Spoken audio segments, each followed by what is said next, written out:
पुढल्या बातमीकडे अंबादास दानवेंकडून चुकीची माहिती. ऑक्टोबर महिन्यातील आकडेवारी देऊन गैरसमज निर्माण केला. चुकीची माहिती का देण्यात आली याचीही चौकशी सुरू करण्यात आली आहे. दोषी आढळणाऱ्यांवरती कारवाई करण्यात येईल. ट्विटच्या माध्यमातून फडणवीसांनी दानवेंना प्रत्युत्तर दिलं.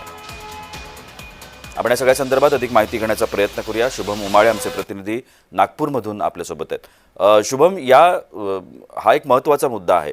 ज्या पद्धतीनं सरकार एका गोष्टीची मदत जाहीर करतं, शेतकऱ्यांच्या बाबतीमध्ये जर बोलायचं झालं तर ती मदत शेतकऱ्यांपर्यंत पोहोचत नाही असं विरोधक आवाज उठवतात. त्या पद्धतीनं दानवेंनी आवाज उठवला. मात्र अशा पद्धतीची मदत जाहीर करण्यात आली, ती मंजूर झाली, ती शेतकऱ्यांच्या खात्यापर्यंत पोहोचली आहे असं सरकारचं म्हणणं आहे. नेमकं याच्यामधलं खरं काय खोटं काय हे कसं कळणार?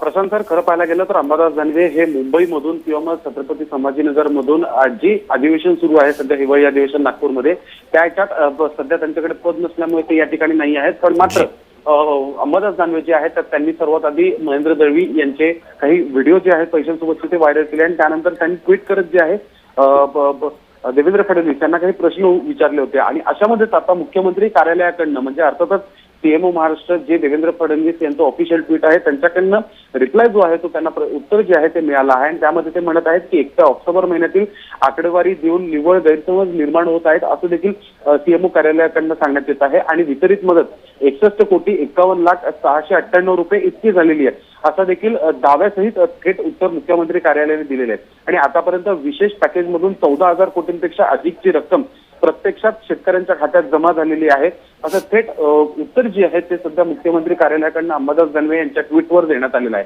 खरं तर अंबादास दानवे हे विरोधी पक्ष नेतेपदी होतेच आणि आता सध्या त्यांच्याकडे ते पद नाही आहे. आणि अशामध्ये सरकारला घेरण्याचा प्रयत्न ते करताना दिसून येत आहेत. आणि थेट मुख्यमंत्री कार्यालय यांनी या गोष्टीची दखल घेऊन उत्तर दिलेलं आहे आणि थेट महाराष्ट्राच्या जनतेसमोर सत्यता काय आहे ती देखील आणलेली आहे. प्रशांत सर, नक्की शुभम, धन्यवाद आपण दिलेल्या विस्तृत माहितीसाठी.